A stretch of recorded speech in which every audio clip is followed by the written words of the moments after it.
ಸ್ಥಳ ಮಹಜರು ಮುಗಿದ ಬಳಿಕ ದರ್ಶನ್ಗೆ ಪಶ್ಚಾತ್ತಾಪ ಕಾಡ್ತಾ ಇದೆಯಂತೆ. ಹತ್ಯೆ ಆರೋಪಿ ದರ್ಶನ್ ಮನಸ್ಥಿತಿಯಲ್ಲಿ ಬದಲಾವಣೆ ಆಗಿದೆ ಅಂತ ಹೇಳಲಾಗ್ತಿದೆ. ಈ ಬದಲಾವಣೆ ಒಂದು ಸ್ವಲ್ಪ ದಿನ ಮುಂಚೆ ಆಗಿದ್ದಿದ್ರೆ ತೀವ್ರ ಪಶ್ಚಾತ್ತಾಪದ ಮಾತುಗಳನ್ನ ಆಡ್ತಿದ್ದಾರಂತೆ ದರ್ಶನ್. ಪರಿಚಯಸ್ಥ ಅಧಿಕಾರಿಗಳು ಬಂದ್ರೆ ಮಾತ್ರ ಅವ್ರ ಜೊತೆ ಮಾತಾಡ್ತಿದ್ದಾರಂತೆ. ನಾನು ಮಾಡಿದ್ದು ತಪ್ಪಾಯಿತು ಅಂತ ಅವ್ರ ಹತ್ರ ಹೇಳ್ಕೊಳ್ತಾ ಇದ್ದಾರಂತೆ. ಹೊರಗಡೆ ನನ್ನ ಮುಖ ತೋರಿಸೋದು ಹೇಗೆ, ನನ್ನ ಸೆಲೆಬ್ರಿಟೀಸ್ ಅಂದ್ರೆ ನನ್ನ ಫ್ಯಾನ್ಸ್ಗೆ ಅಥವಾ ಚಿತ್ರರಂಗಕ್ಕೆ ಮುಖ ತೋರಿಸೋದು ಹೇಗೆ ಅನ್ನುವಂತಹ ಪ್ರಶ್ನೆ ಅವರೇ ಮಾಡಿಕೊಳ್ತಾ ಇದ್ದಾರಂತೆ. ಕಸ್ಟಡಿಯಲ್ಲಿ ಕೊಲೆ ಆರೋಪಿ ದರ್ಶನ್ ಪಶ್ಚಾತ್ತಾಪದ ಮಾತನಾಡ್ತಿದ್ದಾರಂತೆ. ನಿನ್ನೆ ಪವಿತ್ರ ಗೌಡಗೆ ಪಶ್ಚಾತ್ತಾಪ ಆಯಿತು, ಇವತ್ತು ದರ್ಶನ್ ಕೂಡ ಪಶ್ಚಾತ್ತಾಪದ ಮಾತನಾಡ್ತಾ ಇದ್ದಾರಂತೆ. ಯಾಕಂದ್ರೆ ಪಶ್ಚಾತ್ತಾಪ ಪಡಲೇಬೇಕು, ಅವರಿರುವಂತಹ ಜಾಗನೇ ಅಂಥದ್ದು. ಖುಷಿ ಪಡುವಂತಹ, ಸೆಲೆಬ್ರೇಟ್ ಮಾಡುವಂತಹ ಜಾಗ ಅಲ್ಲ ಅದು.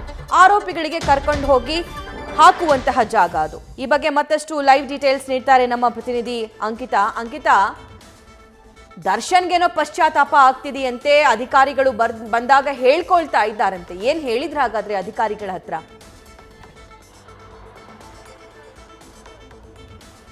ರೇಣುಕಾಸ್ವಾಮಿ ಕೊಲೆ ಕೇಸಿಗೆ ಸಂಬಂಧಪಟ್ಟಂತೆ ಈಗಾಗಲೇ ಆರೋಪಿಗಳೇನಿದ್ದಾರೆ ಅವರನ್ನ ತೀವ್ರ ವಿಚಾರಣೆ ಮಾಡುವಂತಹ ಕೆಲಸವನ್ನ ಪೊಲೀಸರು ಮಾಡ್ತಾ ಇದ್ದಾರೆ. ವಿಚಾರಣೆ ಸಂದರ್ಭದಲ್ಲಿ ಆರೋಪಿಗಳು ಪಶ್ಚಾತ್ತಾಪ ಪಟ್ಟಿದ್ದಾರೆ. ಅದರಲ್ಲೂ ಪ್ರಕರಣದ ಏಟು ಆರೋಪಿಯಾಗಿರುವಂತಹ ದರ್ಶನ್ ಏನಿದ್ದಾರೆ ಅವರು ಕೂಡ ಪಶ್ಚಾತ್ತಾಪದ ಮಾತುಗಳನ್ನಾಡಿದ್ದಾರೆ ತನಿಖಾಧಿಕಾರಿಗಳ ಮುಂದೆ ಅನ್ನೋ ಮಾಹಿತಿ ಸಿಗ್ತಾ ಇದೆ. ಅಂದ್ರೆ ಕೊಲೆ ಮಾಡಬೇಕು ಅಂತ ಹೇಳಿ ರೇಣುಕಾಸ್ವಾಮಿಯನ್ನ ಕರ್ಕೊಂಡು ಬಂದಿಲ್ಲ, ಆತನಿಗೆ ವಾರ್ನ್ ಮಾಡಿ ಆತನ ಮೇಲೆ ಹಲ್ಲೆ ಮಾಡಿ ಆತನನ್ನ ಬಿಡಬೇಕು ಅಂತ ಹೇಳಿ ಅವರು ಪ್ಲಾನ್ ಅನ್ನ ಮಾಡ್ಕೊಂಡಿದ್ರು. ಆದ್ರೆ ಹಲ್ಲೆ ಮಾಡುವಂತಹ ಸಂದರ್ಭದಲ್ಲಿ ತೀವ್ರ ರಕ್ತಸ್ರಾವಾಗಿ ಜೊತೆಗೆ ದೇಹದ ಬೇರೆ ಬೇರೆ ಕಡೆಗಳಲ್ಲಿ ಗಾಯ ಆಗಿ ರೇಣುಕಾಸ್ವಾಮಿ ಸಾವನ್ನಪ್ಪಿರ್ತಾರೆ. ಹಾಗಾಗಿ ದರ್ಶನ್ ಪಶ್ಚಾತ್ತಾಪವನ್ನ ಪಡ್ತಾ ಇದ್ದಾರೆ. ಅಂದ್ರೆ ನಾನು ಕೊಲೆ ಮಾಡಬೇಕು ಅಂತ ಹೇಳಿ ಕರ್ಕೊಂಡು ಬಂದಿಲ್ಲ, ನಾನು ಈ ಸ್ಥಾನದಲ್ಲಿದ್ದೀನಿ, ಒಳ್ಳೆ ನಟನಾಗಿ ಗುರುತಿಸ್ಕೊಂಡಿದ್ದೀನಿ, ಇನ್ನಾಚೆ ಬಂದ್ಮೇಲೆ ಯಾವ ರೀತಿಯಾಗಿ ಜನರ ಮುಖವನ್ನ ನೋಡ್ಲಿ ಅಥವಾ ಸಿನಿಮಾ ಚಿತ್ರರಂಗದಲ್ಲಿರುವಂತವರ ಮುಖವನ್ನ ಹೇಗ್ ನೋಡ್ಲಿ ಅಂತ ಒಂದು ಪಶ್ಚಾತ್ತಾಪವನ್ನ ವ್ಯಕ್ತಪಡಿಸ್ತಾ ಇದ್ದಾರೆ. ಜೊತೆಗೆ ಈ ಬಗ್ಗೆ ತನಿಖಾಧಿಕಾರಿಗಳ ಮುಂದೆ ಹೇಳಿದ್ದಾರೆ ದರ್ಶನ್ ಅವರು ಅನ್ನೋ ಮಾತು ಕೂಡ ಕೇಳಿ ಬರ್ತಾ ಇದೆ. ಈ ರೀತಿಯಾಗಿ ಹೋಗಿದೆ,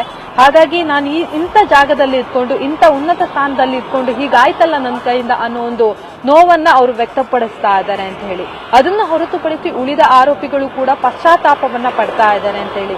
ಮೊನ್ನೆಯಷ್ಟೇ ಪಟ್ಟಣಗೆರೆಯ ಶೆಡ್ನಲ್ಲಿ ಆರೋಪಿಗಳ ಮಹಜರು ಕಾರ್ಯವನ್ನ ಕೂಡ ಮಾಡಿದ್ರು. ಮಹಜರು ಮಾಡುವಂತಹ ಸಂದರ್ಭದಲ್ಲೂ ಕೂಡ ಆರೋಪಿಗಳು ಕಣ್ಣೀರನ್ನ ಇಡ್ತಾ ಇದ್ರು. ಜೊತೆಗೆ ಕೋರ್ಟ್ಗೆ ಪ್ರೊಡ್ಯೂಸ್ ಮಾಡಿದಂತಹ ಸಂದರ್ಭದಲ್ಲೂ ಕೂಡ ಅವರ ಮುಖವೆಲ್ಲವೂ ಕೂಡ ಮಂಕಾಗಿತ್ತು. ಅದರಲ್ಲೂ ಕೂಡ ಚಾಲೆಂಜಿಂಗ್ ಸ್ಟಾರ್ ನಟ ದರ್ಶನ್ ಏನಿದ್ದಾರೆ ಅವರ ಮುಖ ಕೂಡ ಸಪ್ಪಗಾಗಿತ್ತು.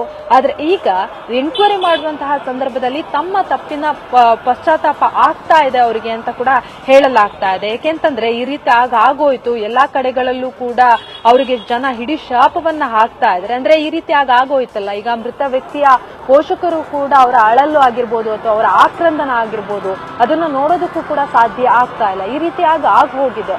ಆ ನಿಟ್ಟಿನಲ್ಲಿ ದರ್ಶನ್ ಅವರು ಪಶ್ಚಾತ್ತಾಪವನ್ನ ಪಡ್ತಾ ಇದ್ದಾರೆ ಅಂತ ಹೇಳಿ. ಅದನ್ನ ಹೊರತುಪಡಿಸಿ ಇನ್ನೋರ್ವ ಆರೋಪಿ ಅನುಕುಮಾರ್ ಏನಿದ್ದಾನೆ ಆತನ ತಂದೆ ಕೂಡ ಮಗನ ಅರೆಸ್ಟ್ ವಿಚಾರ ಜೊತೆಗೆ ಈ ಒಂದು ಏನಾಯ್ತಲ್ಲ ಇನ್ಸಿಡೆಂಟ್, ಆ ಸಂದರ್ಭದಲ್ಲಿ ಮಗ ಕೂಡ ಇನ್ವಾಲ್ವ್ ಆಗಿದ್ದಾನೆ ಅಂತ ಗೊತ್ತಾಗಿ ಅವರು ಕೂಡ ಹೃದಯಾಘಾತದಿಂದ ಈಗಾಗಲೇ ಸಾವನ್ನಪ್ಪಿದ್ದಾರೆ.